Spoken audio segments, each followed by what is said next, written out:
Hello everyone, welcome back to my YouTube channel. So ಮತ್ತೊಂದು question, E P S ಅನ್ನ ಯಾವ ಥರ calculations ಅನ್ನ ಮಾಡೋದು, ಇನ್ಕ್ರೀಸ್ ಡಿಕ್ರೀಸ್ ಕೊಟ್ಟಾಗ ಯಾವ ಥರ ಕ್ಯಾಲ್ಕುಲೇಷನ್ಸ್ ಅನ್ನ ಮಾಡಬೇಕು. ಇದು ಕೂಡ 2023ನಲ್ಲೇ ಕೇಳಿರ್ತಕ್ಕಂಥ ಕ್ವಶನ್ಸು. ಬನ್ನಿ ಈ ಕ್ವಶನ್ಸ್ ಹೇಗಿದೆ, ಯಾವ ಥರ ಆನ್ಸರ್ ಮಾಡೋಣ ಅಂತ ತಿಳ್ಕೊಳ್ಳೋಣ. ಅದಕ್ಕೂ ಮುಂಚೆ ಯಾರೆಲ್ಲ ನನ್ನ ಒಂದು ಯೂಟ್ಯೂಬ್ ಚಾನಲ್ಗೆ ಸಬ್ಸ್ಕ್ರೈಬ್ ಮಾಡಿಲ್ಲ, ಸಬ್ಸ್ಕ್ರೈಬ್ ಮಾಡಿ ಅಂತ ಕೇಳ್ತಾ ಬನ್ನಿ ಕ್ವಶನ್ಸ್ ಏನಿದೆ ನೋಡೋಣ, ಯಾವ ಥರ ಆನ್ಸರ್ ಮಾಡಬೇಕು ಅಂತ ನಾನು ತಿಳಿಸ್ಕೊಡ್ತೀನಿ. Determine the earning per share of the company. ನೋಡಿ ಏನ್ ಡಿಟರ್ಮೈನ್ ಮಾಡ್ಬೇಕಂತೆ, ಅರ್ನಿಂಗ್ ಪರ್ ಶೇರ್ ಅಂದ್ರೆ ಇ ಪಿ ಎಸ್ ಅನ್ನ ಕ್ಯಾಲ್ಕುಲೇಷನ್ಸ್ ಅನ್ನ ಮಾಡಿ. While operating profit, this is operating profit of rupees 1,60,000. ನೋಡಿ ಆಪರೇಟಿಂಗ್ ಪ್ರಾಫಿಟ್ ಅಂದ್ರೂ ಒಂದೇ, ಇ ಬಿ ಐ ಟಿ ಅಂದ್ರೂ ಕೂಡ ಒಂದೇ.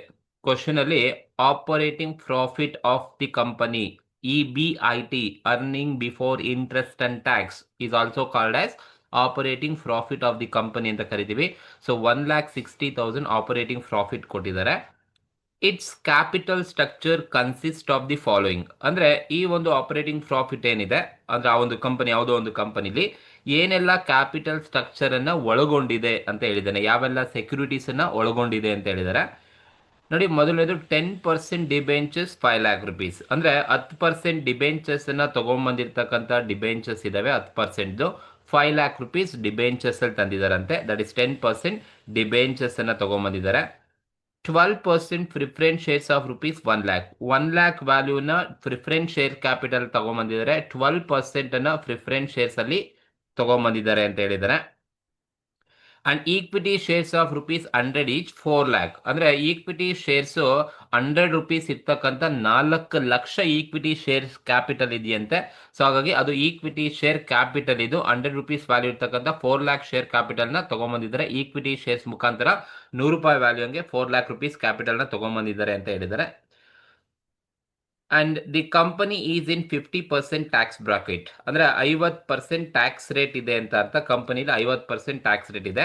Determine the company E P S. First ಹೇಳ್ಬಿಟ್ಟಿದ್ದಾರೆ ಇ ಪಿ ಎಸ್ ಅನ್ನ ಕ್ಯಾಲ್ಕುಲೇಷನ್ಸ್ ಅನ್ನ ಮಾಡಿ ಅಂತ. ಓಕೆ, ಇ ಪಿ ಎಸ್ ಅನ್ನ ನಾವು ಕ್ಯಾಲ್ಕುಲೇಷನ್ಸ್ ಅನ್ನ ಮಾಡೋಣ. ಒಂದು ಬಿ ಬಂದು determine the percentage change in E P S. ನೋಡಿ ಇ ಪಿ ಎಸ್ ನು ಕ್ಯಾಲ್ಕುಲೇಟ್ ಮಾಡಬೇಕು, ಜೊತೆಗೆ ನಾವು percentage change in E P S ಅನ್ನ ಕ್ಯಾಲ್ಕುಲೇಷನ್ಸ್ ಅನ್ನ ಮಾಡಬೇಕು. Percentage change in E P S associated with, ಯಾವಾಗ ಅಂದ್ರೆ with 30% increase and 30% decrease in E B I T. ಅಂದ್ರೆ E B I T 30%, E B I T 30% ಜಾಸ್ತಿ ಇದ್ದಾಗ increase ಆದ್ರೆ ಎಷ್ಟು ಪರ್ಸೆಂಟೇಜ್ ಚೇಂಜಸ್ ಆಗುತ್ತೆ, ಜೊತೆಗೆ 30% ಕಡಿಮೆ ಆದ್ರೆ ಇ ಬಿ ಐ ಟಿ ಎಷ್ಟು ಚೇಂಜಸ್ ಆಗುತ್ತೆ, ಇ ಬಿ ಐ ಟಿ 30% ಕಡಿಮೆ ಆದ್ರೆ ಎಷ್ಟು ಪರ್ಸೆಂಟ್ ಚೇಂಜಸ್ ಆಗುತ್ತೆ, ನಾವು ಕ್ಯಾಲ್ಕುಲೇಷನ್ಸ್ ಅನ್ನ ಮಾಡಬೇಕು.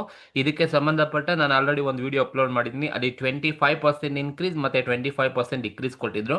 ಬಟ್ ಇಲ್ಲಿ 30% ಇನ್ಕ್ರೀಸ್ ಆದ್ರೆ ಎಷ್ಟು ಪರ್ಸೆಂಟೇಜ್, 30% ಡಿಕ್ರೀಸ್ ಆದ್ರೆ ಯಾವುದು, E B I T, that is in E B I T ಅಂತ ಹೇಳಿದ್ದಾರೆ. 30% increase and 30% decrease in E B I T. 30% ಜಾಸ್ತಿ ಆದ್ರೆ 30% ಕಡಿಮೆ ಆದ್ರೆ ಯಾವ ತರ ನೀವು percentage changes in E P S ಅನ್ನ ಕ್ಯಾಲ್ಕುಲೇಷನ್ಸ್ ಅನ್ನ ಮಾಡಬೇಕು. ಎರಡನೇದು ಅದು ಕ್ಯಾಲ್ಕುಲೇಟ್ ಮಾಡಬೇಕು.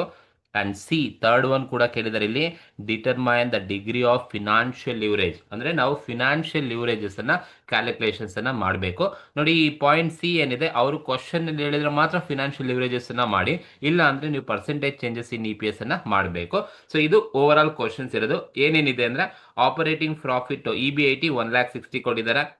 ಡಿಬೆಂಚರ್ 10% ಕೊಟ್ಟಿದ್ದಾರೆ. ನೋಡಿ ಡಿಬೆಂಚರ್ ಕ್ವಶನ್ ಇಲ್ಲಿದೆ ಅಂದ್ರೆ ನೀವು ಇಂಟ್ರೆಸ್ಟ್ ಕೊಡಬೇಕು ಅಂತ ಅರ್ಥ. ಸಿಂಪಲ್, ಡಿಬೆಂಚರ್ ಇದೆಯಾ, ಇಂಟ್ರೆಸ್ಟ್ ಕೊಡಬೇಕು.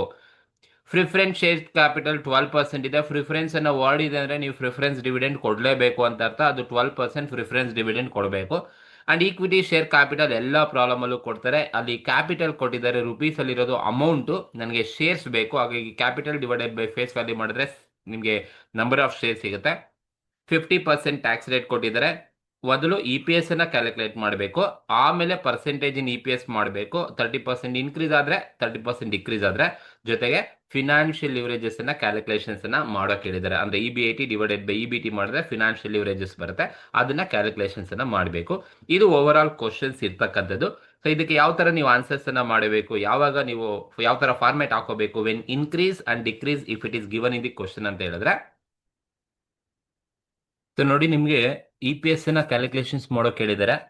ಇನ್ಕ್ರೀಸ್ ಡಿಕ್ರೀಸ್ ಕ್ವಶನ್ ಅಲ್ಲಿ ಕೊಟ್ಟಿದ್ದಾರೆ ಅಂತ ಹೇಳಿದ್ರೆ, ಸೊ ಈ ತರ ಫಾರ್ಮ್ಯಾಟ್ ಹಾಕೊಳ್ಳಿ ಸಿಂಪಲ್ ಆಗಿ. Computation of earning per share, first column ಯಾವಾಗಲೂ ಪರ್ಟಿಕ್ಯುಲರ್ ಹಾಕೊಳ್ಳಿ. ಸೆಕೆಂಡ್ ಕಾಲಮ್ ಅಲ್ಲಿ ಅವರು ಕ್ವಶನ್ ಅಲ್ಲಿ ಕೊಟ್ಟಿದಾರಲ್ವಾ, EBIT ಎಷ್ಟು ಕೊಟ್ಟಿದ್ದಾರೆ, 1,60,000 ಕೊಟ್ಟಿದ್ದಾರಲ್ವಾ, ಅದು ಹಾಕೋಬೇಕು. That is when EBIT 1,60,000 rupees ಅವ್ರು ಕೊಟ್ಟಿರೋದು. ದೆನ್ ಥರ್ಡ್ ಕಾಲಮ್ ಬಂದು ಎಷ್ಟು % ಇನ್ಕ್ರೀಸ್ ಆಗಿದೆ ಕೇಳಿದ್ದಾರೆ, 30% ಇನ್ಕ್ರೀಸ್ ಇನ್ 30% ಅಂಡ್ 30% ಡಿಕ್ರೀಸ್ ಕೇಳಿದ್ದಾರೆ. ಹಾಗಾಗಿ third column when EBIT increase by 30%. And last column ಎಷ್ಟು % ಡಿಕ್ರೀಸ್ ಅಂತೆ, 30% ಡಿಕ್ರೀಸ್ ಹೇಳಿದರೆ ಡಿಕ್ರೀಸ್ 30%. ಎಷ್ಟು % ಆದ್ರೂ ಇಲ್ಲಿ ಇನ್ಕ್ರೀಸ್ ಡಿಕ್ರೀಸ್ ಕೊಟ್ಟಿರೋ EBIT ಫಸ್ಟ್ ಹಾಕೊಳ್ಳಿ. ಅಂಡ್ ಎಷ್ಟು % ಇನ್ಕ್ರೀಸ್ ಹೇಳಿದರೆ ಇನ್ಕ್ರೀಸ್ EBIT ಹಾಕೊಳ್ಳಿ. And last column decrease EBIT ಹಾಕೊಳ್ಳಿ. ಸೊ ಇದು ಇರ್ತಕ್ಕಂಥ ಈ ತರ ಫಾರ್ಮೆಟ್ ಅನ್ನ ನೀವು ಹಾಕೋಬೇಕಾಗುತ್ತೆ, ಸಿಂಪಲ್. ಸೊ ಈಗ ನೀವು EPS ಅನ್ನ ಕ್ಯಾಲ್ಕುಲೇಷನ್ಸ್ ಅನ್ನ ಮಾಡ್ತೀರಾ ಅಂದ್ರೆ ಫಸ್ಟ್ ನೀವೇನ್ ತಗೋಬೇಕಪ್ಪ ಅಂದ್ರೆ EBIT ನೇ ತಗೋಬೇಕು. EBIT ಕೊಟ್ಟಿದಾರಾ ಅಂತ ಹೇಳಿದ್ರೆ ನನಗೆ ಕ್ವಶನ್ ಅಲ್ಲಿ ಕೊಟ್ಟಿರೋ EBIT ಒಂದೇ, ಅದು 1,60,000 EBIT ಕೊಟ್ಟಿದ್ದಾರೆ. ಅದು ಮೊದಲನೇ ಕಾಲಮಿಗೆ ಮಾತ್ರನೇ ಬರ್ತಕ್ಕಂಥದ್ದು 1,60,000. ಫಸ್ಟ್ ಕಾಲಮಿಗೆ ಮಾತ್ರ EBIT ಇದಿರ್ತಕ್ಕಂಥದ್ದು. That is EBIT 1,60,000 first column ಅಲ್ಲಿ ಇರ್ತಕ್ಕಂಥ EBIT, ಅವರೇ ಕೊಟ್ಟಿರೋ EBIT ಮೊದಲನೇ ಕಾಲಮ್ ಅಲ್ಲಿ ತಗೋಬೇಕು. ದೆನ್ ಎರಡನೇ ಕಾಲಮ್ ಅಲ್ಲಿ EBIT ಎಷ್ಟು ಅಂತ ಗೊತ್ತಿಲ್ಲ, ಯಾಕಂದ್ರೆ EBIT 30% ಇನ್ಕ್ರೀಸ್ ಆಗಿದೆ ಅಂತೆ. ಹಾಗಾಗಿ 30% ಇನ್ಕ್ರೀಸ್ ಆಗಿದೆ ಅಂದ್ರೆ ನೀವೇನ್ ಮಾಡ್ಬೇಕು ಅಂದ್ರೆ ಅವರು ಕ್ವಶನ್ ಅಲ್ಲಿ ಕೊಟ್ಟಿರೋ EBIT 1,60,000 ಏನ್ ಕೊಟ್ಟಿರ್ತಾರೆ, ಈ 1,60,000ಗೆ ಆಡ್ ಇನ್ಕ್ರೀಸ್ ಅಂದ್ರೆ ಪ್ಲಸ್ ಮಾಡಿ. ಎಷ್ಟು % ಪ್ಲಸ್ ಮಾಡಿ ಅಂದ್ರೆ 30% ಅನ್ನ ಪ್ಲಸ್ ಮಾಡಿ. ಅಂದ್ರೆ 1,60,000 ಪ್ಲಸ್ 30% ಮಾಡಿ. 30% ಮಾಡಿದ್ರೆ ನಿಮ್ಗೆ ಎಷ್ಟು ಸಿಗುತ್ತಪ್ಪ EBIT ಅಂತ ಹೇಳಿದ್ರೆ 2,08,000 ನಿಮ್ಗೆ EBIT ಸಿಗುತ್ತೆ. 1,60,000 ಅವ್ರು ಕೊಟ್ಟಿರೋ EBIT ಪ್ಲಸ್ ಇನ್ಕ್ರೀಸ್ 30% ಆಗಿರೋದ್ರಿಂದ ಪ್ಲಸ್ 30% ಮಾಡಿದ್ರೆ ನಿಮ್ಗೆ ಇನ್ಕ್ರೀಸ್ EBIT 2,08,000 ಸೆಕೆಂಡ್ ಕಾಲಮ್ ಅಲ್ಲಿ ಸಿಗುತ್ತೆ. ಇನ್ಕ್ರೀಸ್ ಆದ್ರೆ ಎಷ್ಟು % ಆದ್ರೂ ಕೊಡ್ಲಿ, ಕೊಟ್ಟಿರೋ EBIT ಗೆ ಅಷ್ಟು % ಆಡ್ ಮಾಡಿ ಅಷ್ಟೇ. ಸೊ ನೋಡಿ, ಇನ್ಕ್ರೀಸ್ ಆದ್ರೆ ನೀವು ಆಡ್ ಮಾಡ್ತೀರಾ ಅಂದ್ರೆ ಸೇಮ್. ಡಿಕ್ರೀಸ್ ಆದ್ರೆ ನೀವೇನ್ ಮಾಡ್ಬೇಕಾಗಾದ್ರೆ ಲೆಸ್ ಮಾಡಬೇಕು. ಕೊಟ್ಟಿರೋ EBIT 1,60,000 ಕೊಟ್ಟಿದ್ದಾರೆ, ಮೈನಸ್ 30% ಅನ್ನ ನೀವು ಮೈನಸ್ ಮಾಡ್ಕೊಳ್ಳಿ. 30% ಅನ್ನ ನೀವು ಮೈನಸ್ ಮಾಡಬೇಕಾಗುತ್ತೆ. ಕೊಟ್ಟಿರೋ EBIT ನಲ್ಲಿ 30% ಮೈನಸ್ ಮಾಡಿದ್ರೆ 30% ಮೈನಸ್ ಮಾಡ್ಕೊಳ್ಳಿ. 1,60,000 ಮೈನಸ್ 30% ಮಾಡಿದ್ರೆ ನಿಮ್ಗೆ ಎಷ್ಟು EBIT ಬರುತ್ತಪ್ಪ ಅಂದ್ರೆ 1,12,000 ನಿಮ್ಗೆ EBIT ಬರುತ್ತೆ. ಇದು EBIT ನ ನೀವೇ ಫೈಂಡ್ ಔಟ್ ಮಾಡ್ಕೋಬೇಕು. ಅವರು ಕೊಟ್ಟಿರೋ EBIT 1,60,000 ಇನ್ಕ್ರೀಸ್ ಕೊಟ್ಟಿದ್ದಾರೆ, ಎಷ್ಟು % ಆದ್ರೂ ಕೊಡ್ಲಿ, ಆ ಕೊಟ್ಟಿರೋ EBIT ಗೆ ಆಡ್ ಮಾಡಿ. ಡಿಕ್ರೀಸ್ ಕೊಟ್ಟಿದ್ದಾರೆ ಅಂದ್ರೆ ಮೈನಸ್ ಮಾಡಿ. ಅವಾಗ EBIT 3 ಕಾಲಮ್ಗೂ ನಿಮ್ಗೆ ಈಸಿಯಾಗಿ ಸಿಗುತ್ತೆ. ಇದು EBIT. ಈ EBIT ನಲ್ಲಿ ನೀವೇನ್ ಮಾಡಿ ಅಂದ್ರೆ ಲೆಸ್, ಏನನ್ನ ಲೆಸ್ ಮಾಡಬೇಕು, ನೀವು ಇಂಟ್ರೆಸ್ಟ್ ಅನ್ನ ಲೆಸ್ ಮಾಡಬೇಕು. ಸೊ ಇಂಟ್ರೆಸ್ಟ್ ಅನ್ನ ಲೆಸ್ ಮಾಡಬೇಕು. ನೋಡಿ, ಕ್ವಶನ್ ಅಲ್ಲಿ ಇಂಟ್ರೆಸ್ಟ್ ಅನ್ನ ಯಾವ್ದು ಕೊಡೋದಪ್ಪ ಅಂತ ಹೇಳಿದ್ರೆ, ನೋಡಿ ಕ್ವಶನ್ ಅಲ್ಲಿ ಡಿಬೆಂಚರ್ ಅಥವಾ ಡೆಟ್ ಕ್ಯಾಪಿಟಲ್ ಅಥವಾ ಬಾರೋಡ್ ಕ್ಯಾಪಿಟಲ್ ಕೊಟ್ಟಿರ್ತಾರೆ. ಸೊ ನಮ್ಗೆ ಇಲ್ಲಿ ಕ್ವಶನ್ ಅಲ್ಲಿ ಡಿಬೆಂಚರ್ ತಗೊಂಬಂದಿದೆ, 5 ಲಕ್ಷ ಡಿಬೆಂಚರ್ 10% ತಗೊಂಬಂದಿದ್ದಾರೆ. ಡಿಬೆಂಚರ್ ತಂದಿದ್ದಾರೆ ಅಂದ್ರೆ ನಾವು ಡಿಬೆಂಚರ್ ಹೋಲ್ಡರ್ಸ್ಗೆ ಇಂಟ್ರೆಸ್ಟ್ ಅನ್ನೇ ಕೊಡಬೇಕು. ಹಾಗಾಗಿ ಇಂಟ್ರೆಸ್ಟ್ ಲೆಸ್ ಮಾಡಬೇಕು. ಎಷ್ಟು % ಅಪ್ಪ ಇಂಟ್ರೆಸ್ಟ್ ಅಂದ್ರೆ, ನಾನು 5,00,000 rupees ಡಿಬೆಂಚರ್ ಇಂದ ತಗೊಂಬಂದಿದ್ದೀನಿ. ಈ 5,00,000 rupees ಮೇಲೆ ಎಷ್ಟು % ಅಪ್ಪ ಅಂತ ಹೇಳಿದ್ರೆ ನಾನು 10% ನಾನು ಡಿಬೆಂಚರ್ನ ಕೊಡ್ತಾ ಇರೋದು. ಹಾಗಾಗಿ 10% ಅನ್ನ ಮಾಡಿದ್ರೆ ನಮ್ಗೆ ಎಷ್ಟು ಬರುತ್ತಪ್ಪ ಅಂತ ಹೇಳಿದ್ರೆ 5,00,000 rupees ಇಂಟು 10% ಮಾಡಿದ್ರೆ 50,000 ಬರುತ್ತೆ. ಈ 50,000 it is interest on debenture ಅಂತ ಕರಿತೀವಿ. ಎಲ್ಲಾ ಕಾಲಮ್ ಅಲ್ಲೂ ಕೂಡ ಇದನ್ನ 50,000 ನ ನೀವು ತಗೋಬೇಕಾಗುತ್ತೆ. ಎಲ್ಲಾ ಕಾಲಮ್ ಅಲ್ಲೂ ಏನು ಡಿಬೆಂಚರ್ ಇಂಟ್ರೆಸ್ಟ್ 50,000 ಇರುತ್ತೆ. ಸೊ ಈಗ EBIT ಸಿಕ್ತು. EBIT ಅಲ್ಲಿ ನೀವು ಇಂಟ್ರೆಸ್ಟ್ ಅನ್ನ ಫೈಂಡ್ ಔಟ್ ಮಾಡಿದ್ರಿ. EBIT ಲೆಸ್ ಇಂಟ್ರೆಸ್ಟ್ ಅನ್ನ ಲೆಸ್ ಮಾಡಿದ್ರೆ ನಿಮಗೆ ಬರ್ತಕ್ಕಂಥದ್ದೇ ಅರ್ನಿಂಗ್ ಬಿಫೋರ್ ಟ್ಯಾಕ್ಸ್ ಅಂತ ಕರಿತೀವಿ, EBT ಅಂತ ಕರಿತೀವಿ. ಈಗ ಮೊದಲನೇ ಕಾಲಮ್ ಅಲ್ಲಿ ಸೊ 1,60,000 ನಲ್ಲಿ 50,000 ಹೋದ್ರೆ ಬರ್ತಕ್ಕಂಥದ್ದು 1,10,000. ಎರಡನೇ ಕಾಲಮ್ ಏನಿದೆ 2,08,000 ಅಲ್ಲಿ ಮೈನಸ್ 50,000 ಹೋದ್ರೆ ನಮಗೆ 1,58,000 ಸೆಕೆಂಡ್ ಕಾಲಮ್ ಅಲ್ಲಿ ಸಿಗುತ್ತೆ. ಅಂಡ್ ಥರ್ಡ್ ಕಾಲಮ್ ಅಲ್ಲಿ 1,12,000 ಅಲ್ಲಿ ಮೈನಸ್ 50,000 ಹೋದ್ರೆ ನಿಮಗೆ 62,000 ಸಿಗುತ್ತೆ. ಇದು EBT, ಅರ್ನಿಂಗ್ ಬಿಫೋರ್ ಟ್ಯಾಕ್ಸ್ ಅಂತ ಕರಿತೀವಿ. ಈ EBT ನಲ್ಲಿ ನೀವೇನ್ ಮಾಡಿ ಅಂತ ಹೇಳಿದ್ರೆ, ಒನ್ಸ್ ನಿಮ್ಗೆ EBT ಸಿಕ್ಕಾದ್ಮೇಲೆ ಲೆಸ್, ಏನನ್ನ ನೀವು ಲೆಸ್ ಮಾಡ್ಬೇಕಪ್ಪ ಅಂತ ಹೇಳಿದ್ರೆ ಲೆಸ್ ಟ್ಯಾಕ್ಸ್. ಕ್ವಶನ್ ಅಲ್ಲಿ ಟ್ಯಾಕ್ಸ್ ಕೊಟ್ಟಿರ್ತಾರ ನೋಡಿ, so company is in 50% of tax bracket ಅಂತ ಹೇಳಿದ್ದಾರೆ. ಸೊ EBT ಸಿಕ್ಕಾದ್ಮೇಲೆ ನೀವು ಟ್ಯಾಕ್ಸ್ ಅನ್ನ ಲೆಸ್ ಮಾಡಬೇಕು. ಎಷ್ಟಂತೆ 50% ಅಂತ ಹೇಳಿದ್ದಾರೆ. ಯಾವುದ್ರ ಮೇಲೆ 50% ಅಪ್ಪ ಅಂದ್ರೆ ಯಾವಾಗಲೂ ಕೂಡ ಆಯಾ ಕಾಲಮ್ ಅಲ್ಲಿ ಇರ್ತಕ್ಕಂಥ EBT ಮೇಲೆ 50% ಕೊಡಬೇಕು. ಹಾಗಾಗಿ ಮೊದಲನೇ ಕಾಲಮ್ ಅಲ್ಲಿ 1,10,000 ಇದೆ. ಈ 1,10,000 ಮೇಲೆ ಇಂಟು ನಾವು 50% ಅನ್ನ ಮಾಡಿಕೊಂಡ್ರೆ, ಸೊ 1,10,000 ಇಂಟು 50% ಮಾಡಿದ್ರೆ ನಮಗೆ ಮೊದಲನೇ ಕಾಲಮ್ ಅಲ್ಲಿ 55,000 ನಮಗೆ ಟ್ಯಾಕ್ಸ್ ಬರುತ್ತೆ. ದಿಸ್ ದ ಫಸ್ಟ್ ಕಾಲಮ್ ಅಲ್ಲಿ ಇರ್ತಕ್ಕಂಥದ್ದು. ಅಂಡ್ ಎರಡನೇ ಕಾಲಮ್ ಅಲ್ಲಿ 1,58,000 ಇದೆ. ಸೊ 1,58,000 ಇಂಟು 50% ಮಾಡಿದ್ರೆ, ಸೊ 1,58,000 ಇಂಟು 50% ಮಾಡಿದ್ರೆ ನಮಗೆ 79,000 ಸೆಕೆಂಡ್ ಕಾಲಮ್ ಅಲ್ಲಿ ಟ್ಯಾಕ್ಸ್ ಸಿಗುತ್ತೆ. ಆನ್ ಥರ್ಡ್ ಕಾಲಮ್ ಅಲ್ಲಿ 62,000 ಇದೆ. ಇದ್ರ ಮೇಲೆ ನಾವು 30% ಅನ್ನ ಮಾಡ್ಕೋಬೇಕು. So one column 62,000 into 50%. 62,000 into 50% ಮಾಡಿದ್ರೆ ನಮಗೆ ಎಷ್ಟು ಬರುತ್ತಪ್ಪ? 31,000 ಲಾಸ್ಟ್ ಕಾಲಮ್ ಅಲ್ಲಿ ಟ್ಯಾಕ್ಸ್ ಸಿಗುತ್ತೆ. ಸೊ ಇದು EBT ಆದ್ಮೇಲೆ less tax up to the tax rate which is given in the problem ತಗೋಬೇಕು. EBT ಮೇಲೆ ಟ್ಯಾಕ್ಸ್ ಅನ್ನ ಕೊಡಬೇಕಾಗುತ್ತೆ.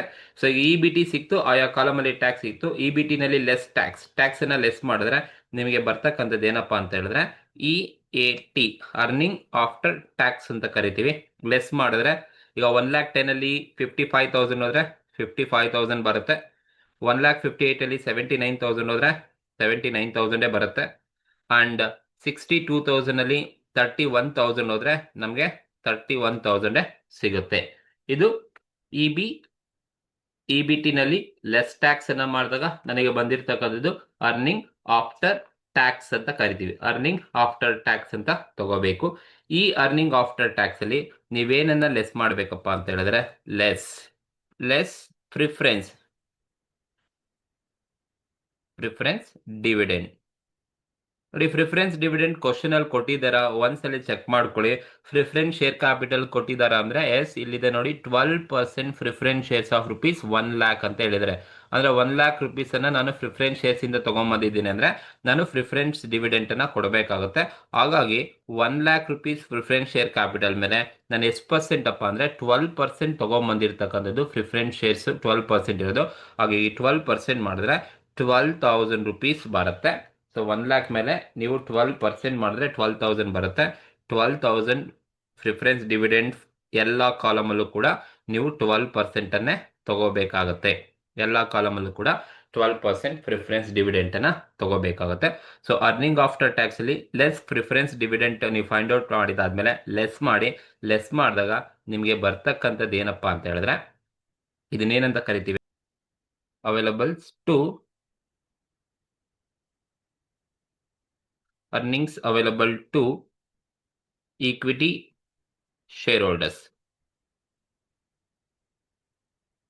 earnings available to equity shareholders ಅಂತ ಕರಿತೀವಿ. ಈಗ 55,000 ಅಲ್ಲಿ -12,000 ಅನ್ನ ಲೆಸ್ ಮಾಡಿದ್ರೆ ನಿಮಗೆ ಎಷ್ಟು ಬರುತ್ತಪ್ಪ? ಮೊದಲನೇ ಕಾಲಮ್ ಅಲ್ಲಿ 43,000 ನಿಮಗೆ ಫಸ್ಟ್ ಕಾಲಮ್ ಅಲ್ಲಿ ಸಿಗುತ್ತೆ. ಅಂಡ್ ಸೆಕೆಂಡ್ ಕಾಲಮ್ ಅಲ್ಲಿ 79,000 ಅಲ್ಲಿ -12,000 ಅನ್ನ ಲೆಸ್ ಮಾಡಿದ್ರೆ ನಿಮಗೆ 67,000 ಸೆಕೆಂಡ್ ಕಾಲಮ್ ಅಲ್ಲಿ ಸಿಗುತ್ತೆ. ಅಂಡ್ ಥರ್ಡ್ ಕಾಲಮ್ ಅಲ್ಲಿ 31,000 -12,000 ಮಾಡಿದ್ರೆ ನಿಮಗೆ 19,000 ನಿಮಗೆ earnings available to equity share holders ಸಿಗುತ್ತೆ. ಇದು earnings available to equity share holders. ನಿಮಗೆ once earnings available to equity share ಸಿಕ್ಕಾದ್ಮೇಲೆ ನೀವೇನ್ ಮಾಡಿ ಅಂದ್ರೆ number of equity shares problem ಅಲ್ಲಿ ಎಷ್ಟು ಈಕ್ವಿಟಿ ಶೇರ್ಸ್ ಇದೆ ಅನ್ನೋದನ್ನ ಒಂದ್ಸಲ ನೀವು ಫೈಂಡ್ ಔಟ್ ಮಾಡ್ಕೊಂಬಿಡಿ. So number of equity shares ನ ಹೇಗೆ ಫೈಂಡ್ ಔಟ್ ಮಾಡ್ತೀರಾ ಅಂತ ಹೇಳಿದ್ರೆ, ಸೊ ನೋಡಿ, ನಂಬರ್ ಆಫ್ ಈಕ್ವಿಟಿ ಶೇರ್ ನ ಫೈಂಡ್ ಔಟ್ ಮಾಡಬೇಕು ಅಂದ್ರೆ ಈಕ್ವಿಟಿ ಶೇರ್ ಕ್ಯಾಪಿಟಲ್ ಏನಿದೆ, equity share capital divided by face value. Question ಅಲ್ಲಿ ಎಷ್ಟು ಈಕ್ವಿಟಿ ಶೇರ್ ಕ್ಯಾಪಿಟಲ್ ಇದೆ ಡಿವೈಡೆಡ್ ಬೈ ಫೇಸ್ ವ್ಯಾಲ್ಯೂ ಎಷ್ಟು ಕೊಟ್ಟಿದ್ದಾರೆ ನೋಡ್ಕೊಳ್ಳಿ, ನಿಮಗೆ ನಂಬರ್ ಆಫ್ ಈಕ್ವಿಟಿ ಶೇರ್ಸ್ ಬರುತ್ತೆ. ಈಗ ಕ್ವಶನ್ ಅಲ್ಲಿ ಈಕ್ವಿಟಿ ಶೇರ್ ಕ್ಯಾಪಿಟಲ್ ಎಷ್ಟಿದೆಯಪ್ಪ ಅಂದ್ರೆ ನೋಡಿ, equity shares of rupees 100 ₹100 value ಇರ್ತಕ್ಕಂಥ ರುಪೀಸ್ 4,00,000 ರುಪೀಸ್ ಇದೆ. ರುಪೀಸ್ ಅಲ್ಲಿ ಕೊಟ್ಟಿದ್ದಾರೆ 4,00,000 ಇದೆ ಅಂದ್ರೆ ಇದು ಈಕ್ವಿಟಿ ಶೇರ್ ಕ್ಯಾಪಿಟಲ್ 4,00,000 ರೂಪಾಯಿ ಇದೆ. ಫೇಸ್ ವ್ಯಾಲ್ಯೂ ಎಷ್ಟಿದೆಯಪ್ಪ ಅಂದ್ರೆ 100 ರುಪೀಸ್ ಫೇಸ್ ವ್ಯಾಲ್ಯೂ ಇರ್ತಕ್ಕಂಥದ್ದು. ಹಾಗಾಗಿ ನಾವು ನಂಬರ್ ಆಫ್ ಈಕ್ವಿಟಿ ಶೇರ್ಸ್ ಅನ್ನ ಕ್ಯಾಲ್ಕುಲೇಷನ್ಸ್ ಅನ್ನ ಮಾಡಬೇಕು ಅಂದ್ರೆ equity share capital 4 lakh rupees ಕೊಟ್ಟಿದ್ದಾರೆ. So equity share capital 4 lakh rupees, 4 lakh rupees divided by face value ಬಂದು 100 ರುಪೀಸ್ ಇದೆ. 4 ಲ್ಯಾಕ್ ಡಿವೈಡೆಡ್ ಬೈ 100 ಮಾಡಿದ್ರೆ ನಮಗೆ ಎಷ್ಟು ಈಕ್ವಿಟಿ ಶೇರ್ಸ್ ಬರುತ್ತೆ ಅಂದರೆ 4000 ಈಕ್ವಿಟಿ ಶೇರ್ಸ್ ಬರುತ್ತೆ. That is 4000 for first column, 4000 for second column and 4000 for third column equity shares ಸಿಗುತ್ತೆ. ಅಂದ್ರೆ ಒಂದ್ಸಲ ನೀವು ಫೈಂಡ್ ಔಟ್ ಮಾಡಿದ್ರೆ ನಂಬರ್ ಆಫ್ ಈಕ್ವಿಟಿ ಶೇರ್ಸ್ ಆಗಲಿ, ಇಂಟ್ರೆಸ್ಟ್ ಆಗಲಿ, ಅಥವಾ ಏನು ಪ್ರಿಫರೆನ್ಸ್ ಡಿವಿಡೆಂಟ್ ಆಗಲಿ, ಈ ತರ ಪ್ರಾಬ್ಲಮ್ಸ್ ಅಲ್ಲಿ ಎಲ್ಲಾ ಕಾಲಮಲ್ಲೂ ಸೇಮ್ ಅದೇ ಇರುತ್ತೆ. ಯಾಕಂದ್ರೆ ಕ್ಯಾಪಿಟಲ್ ಸ್ಟ್ರಕ್ಚರ್ ಒಂದೇ ಇರತಕ್ಕಂಥದ್ದು. ಹಾಗಾಗಿ ನಂಬರ್ ಆಫ್ ಈಕ್ವಿಟಿ ಶೇರ್ಸ್ ಇಲ್ಲಿ 3 ಕಾಲಮಲ್ಲೂ 4000 ನಂಬರ್ ಆಫ್ ಈಕ್ವಿಟಿ ಶೇರ್ಸ್ ಇದೆ. ಈಗ ನಿಮಗೆ ನಂಬರ್ ಆಫ್ ಈಕ್ವಿಟಿ ಶೇರ್ಸ್ ಸಿಕ್ತು, ಅರ್ನಿಂಗ್ಸ್ ಅವೈಲಬಲ್ ಇದೆ, ನಂಬರ್ ಆಫ್ ಈಕ್ವಿಟಿ ಶೇರ್ಸ್ ಇದೆ. ನೀವೇನ್ ಕ್ಯಾಲ್ಕುಲೇಟ್ ಮಾಡೋದಪ್ಪ ಅಂದ್ರೆ ನಮ್ಗೆ ಅವನು ಹೇಳೋದು ಇ ಪಿ ಎಸ್ ಅನ್ನ ಕ್ಯಾಲ್ಕುಲೇಷನ್ ಮಾಡೋಕೆ ಹೇಳಿದ. ಇ ಪಿ ಎಸ್ ಹೇಗೆ ಕ್ಯಾಲ್ಕುಲೇಷನ್ಸ್ ಮಾಡ್ತೀರಾ ಅಂದ್ರೆ earnings available to equity share holders, earnings available to equity share holders divided by ನೀವೇನ್ ಮಾಡಬೇಕಪ್ಪ ಅಂತ ಹೇಳಿದ್ರೆ number of equity shares. So ನೋಡಿ, ನಮಗೆ ಕ್ಯಾಲ್ಕುಲೇಷನ್ ಮಾಡೋಕೆ ಹೇಳೋದು determine the E P S of the company ಅಂತ ಫಸ್ಟ್ ಕೇಳಿರೋದು. Determine E P S of company. ಹಾಗೆ ಮೊದಲು ಇ ಪಿ ಎಸ್ ಅನ್ನ ಕ್ಯಾಲ್ಕುಲೇಷನ್ಸ್ ಮಾಡ್ತಾ ಇದ್ದೀನಿ. ಇ ಪಿ ಎಸ್ ಮಾಡಬೇಕು ಅಂದ್ರೆ ನನಗೆ earnings available to equity shares divided by number of equity shares ಬೇಕು. ಇವೆರಡು ಬೇಕು ಅಂದ್ರೆ ನಾನು E B I T less interest E B T less tax E A T less preference earnings available to equity share ಬರುತ್ತೆ. And ಅದು ಬಂದಾದ್ಮೇಲೆ ನಿಮಗೆ number of equity shares ನೀವೇ ಕ್ಯಾಲ್ಕುಲೇಷನ್ಸ್ ಅನ್ನ ಮಾಡ್ಕೊಡ್ತೀರಾ. ಸೊ ಈಗ ಅಪ್ಲೈ ಮಾಡಿ ಫಾರ್ಮುಲಾಗೆ earnings available to equity share first column ಅಲ್ಲಿ ಎಷ್ಟಿದೆಯಪ್ಪ 43,000 ಇದೆ, divided by number of shares 4000 ಕೊಟ್ಟಿದ್ದಾರೆ. ಸಿಂಪ್ಲಿಫೈ ಮಾಡಿದ್ರೆ ನಿಮಗೆ ಅರ್ನಿಂಗ್ಸ್ ಪರ್ ಶೇರ್ ಎಷ್ಟು ಬರ್ತಪ್ಪ ಅಂದ್ರೆ 10.75 ಫಸ್ಟ್ ಕಾಲಮ್ ಅಲ್ಲಿ ಸಿಗುತ್ತೆ. ಸೇಮ್ ಥಿಂಗ್ ಸೆಕೆಂಡ್ ಕಾಲಮ್ ಅಲ್ಲಿ earnings available to equity share 67,000 ಇದೆ, divided by 4000 number of equity shares ಇದೆ. ಸೊ ನಾವು ಡಿವೈಡ್ ಮಾಡಿದ್ರೆ ನಮಗೆ ಸೆಕೆಂಡ್ ಕಾಲಮ್ ಅಲ್ಲಿ ಇ ಪಿ ಎಸ್ ಬಂದು 16.75 ನನಗೆ earning per share second column ಅಲ್ಲಿ ಸಿಗುತ್ತೆ. Same thing for third column, total earnings ಬಂದು 19,000 ಅರ್ನ್ ಮಾಡಿದ್ದಾರೆ, divided by number of equity shares 4000 ಇದೆ. ನಾವು ಸಿಂಪ್ಲಿಫೈ ಮಾಡಿದ್ರೆ 4.75 ನನಗೆ ಅರ್ನಿಂಗ್ಸ್ ಪರ್ ಶೇರ್ ಸಿಗುತ್ತೆ. ಇದು ಇ ಪಿ ಎಸ್ ಅನ್ನ ಕ್ಯಾಲ್ಕುಲೇಟ್ ಮಾಡಿ 3 ಕಾಲಮ್ ಅಲ್ಲೂ ಇ ಪಿ ಎಸ್ ಸಿಕ್ತು. ಮೊದಲನೇದು ಇದೇ ತರ ಕ್ಯಾಲ್ಕುಲೇಟ್ ಮಾಡಬೇಕು, earnings available divided by number of equity shares. ಇಲ್ಲೇ ಅಪ್ಲೈ ಮಾಡಿದ್ರೆ ನಿಮಗೆ ಈಸಿಯಾಗಿ ಇ ಪಿ ಎಸ್ ಸಿಗುತ್ತೆ. E P S find out ಮಾಡಿದಾದ್ಮೇಲೆ ಬಿ ನಮ್ಗೆ ಏನ್ ಕೇಳಿದ್ದಾರೆ ಅಂತ ಹೇಳಿದ್ರೆ percentage change in E P S ಕೇಳಿದ್ದಾರೆ. Percentage change in E P S ಯಾವುದಕ್ಕೆ ಪರ್ಸೆಂಟೇಜ್ ಅಂತ ಹೇಳಿದ್ರೆ ಮೊದಲನೇ ಕಾಲಮ್ಗೆ ಪರ್ಸೆಂಟೇಜ್ ಬರಲ್ಲ. Increase in E B I T 30% and decrease in E B I T 30%, ಇದಕ್ಕೆ ಮಾತ್ರನೇ ಕ್ಯಾಲ್ಕುಲೇಷನ್ಸ್ ಮಾಡಬೇಕು. ನೋಡಿ, ಈಗ ನೀವು ಪರ್ಸೆಂಟೇಜ್ ಅನ್ನ ಇದಕ್ಕೆ ನೀವು ಕ್ಯಾಲ್ಕುಲೇಷನ್ಸ್ ಅನ್ನ ಮಾಡಬೇಕು ಅಂತ ಹೇಳಿದ್ರೆ ಸೊ ಇನ್ಕ್ರೀಸ್ ಅಲ್ಲಿ ಇ ಪಿ ಎಸ್ ಎಷ್ಟಿದೆ ನೋಡಿ, ಫಸ್ಟ್ ನೀವು ಇದು ತಗೋಬೇಕು. ಇನ್ಕ್ರೀಸ್ ಅಲ್ಲಿ ಇ ಪಿ ಎಸ್ ಎಷ್ಟಿದೆಯಪ್ಪ 16.75 ಇದೆ. ಸೊ ನೀವು ಕ್ಯಾಲ್ಕುಲೇಷನ್ಸ್ ಅನ್ನ ಮಾಡಬೇಕಾದ್ರೆ 16.75 increase E P S minus base E P S ಎಷ್ಟಿದೆ ಅಂದ್ರೆ ಬೇಸ್ ಅಂದ್ರೆ 1,60,000 ಇದ್ದಾಗ ಎಷ್ಟಿದೆಯಪ್ಪ 10.75 ಇ ಪಿ ಎಸ್ ಇದೆ. 16.75 divided by 10.75, 16.75 minus 10.75 divided by ನೀವು base E P S 10.75 divided by ಮಾಡಬೇಕಾಗುತ್ತೆ. ಸೊ ಈ ಫಾರ್ಮುಲಾಗೆ ನೀವು percentage in E P S ಅನ್ನ ಕ್ಯಾಲ್ಕುಲೇಷನ್ಸ್ ಅನ್ನ ಮಾಡಬೇಕಾದ್ರೆ ಇದೇ ತರ ಮಾಡಬೇಕು. Increase E P S 16.75 minus normal E P S ಬಂದು 10.75 ಇದೆ, divided by normal E P S 10.75 into 100 ಮಾಡಿದ್ರೆ ನಿಮಗೆ ಪರ್ಸೆಂಟೇಜ್ ಸಿಗುತ್ತೆ. ಈಗ ನೋಡಿ 16.75 ಮೈನಸ್ 10.75 ಡಿವೈಡೆಡ್ ಬೈ 10.75 ಇಂಟು 100 ಮಾಡಿದ್ರೆ ನಮಗೆ 55.81 ನಮಗೆ ಪರ್ಸೆಂಟೇಜ್ ಸಿಗುತ್ತೆ. 55.81 ಏನಿದೆ this is increase in E P S percentage ಎಷ್ಟಪ್ಪ ಅಂತ ಹೇಳಿದ್ರೆ 55.81 ನಮಗೆ ಇನ್ಕ್ರೀಸ್ ಆದಾಗ ಪರ್ಸೆಂಟೇಜ್ ಸಿಗುತ್ತಂತೆ. ಇದು ಇನ್ಕ್ರೀಸ್ ಇ ಪಿ ಎಸ್ ಅನ್ನ ಮಾಡಬೇಕಾದ್ರೆ ಹೀಗೆ ಮಾಡಬೇಕು. Increase E P S minus normal E P S divided by normal E P S into 100 you will get percentage. Same thing ನೀವು ಡಿಕ್ರೀಸ್ ಕಾಲಮ್ಗೆ ನೀವು ಪರ್ಸೆಂಟೇಜ್ ಅನ್ನ ಮಾಡಬೇಕು. This is in decrease 30% decrease ಆದಾಗ ನೀವು ಪರ್ಸೆಂಟೇಜ್ ಮಾಡಬೇಕು ಅಂದ್ರೆ ಇದಕ್ಕೂ ಸೇಮ್ ಪ್ರೋಸೆಸ್. ಫಸ್ಟ್ ನೀವು ಡಿಕ್ರೀಸ್ ಕಾಲಮ್ ಅಲ್ಲಿ ಎಷ್ಟು ಇ ಪಿ ಎಸ್ ಇದೆ ತಗೊಳ್ಳಿ. ಡಿಕ್ರೀಸ್ ಕಾಲಮ್ ಅಲ್ಲಿ ಇರ್ತಕ್ಕಂಥದ್ದು 4.75 decrease column E P S ಇದೆ minus base E P S ಎಷ್ಟಿದೆಯಪ್ಪ, ಬೇಸ್ ಯಾವಾಗಲೂ ನೀವು ಫಸ್ಟ್ ಕಾಲಮ್ ಅಲ್ಲಿ ಇರೋದೇ ತಗೋಬೇಕು. 10.75 ಬೇಸ್ ಇದೆ divided by divided by base E P S ಬಂದು divided by base E P S 10.75 ಇಂದ ಡಿವೈಡೆಡ್ ಬೈ 10.75 ಇಂಟು 100 ಮಾಡಿದ್ರೆ ನಿಮಗೆ ಡಿಕ್ರೀಸ್ ಇ ಪಿ ಎಸ್ ಸಿಗುತ್ತೆ.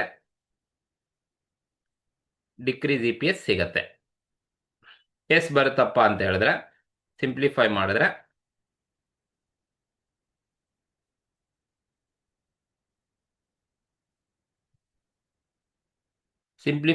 ನನಗೆ 4.75 ಮೈನಸ್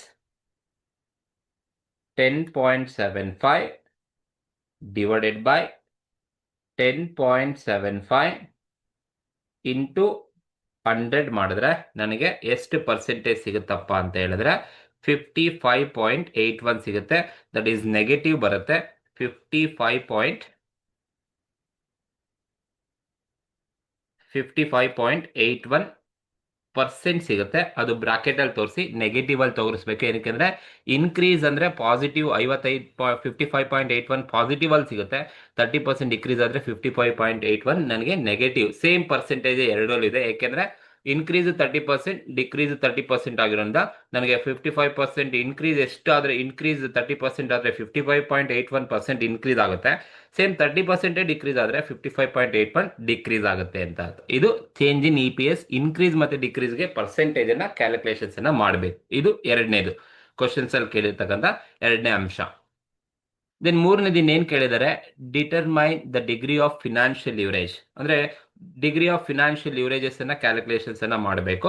ಹಾಗಾಗಿ ಥರ್ಡ್ ಪಾಯಿಂಟ್ ಬಂದು ನಾವು ಫಿನಾನ್ಷಿಯಲ್ ಲಿವರೇಜಸ್ ಅನ್ನ ಮಾಡಬೇಕು. ಜಸ್ಟ್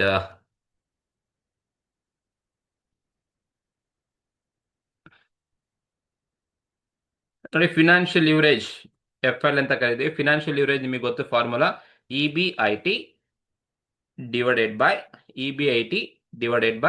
ಇ ಬಿ ಟಿ ಮಾಡಿದ್ರೆ ನಿಮಗೆ ಫಿನಾನ್ಷಿಯಲ್ ಲಿವರೇಜ್ ಸಿಗುತ್ತೆ. So E B I T divided by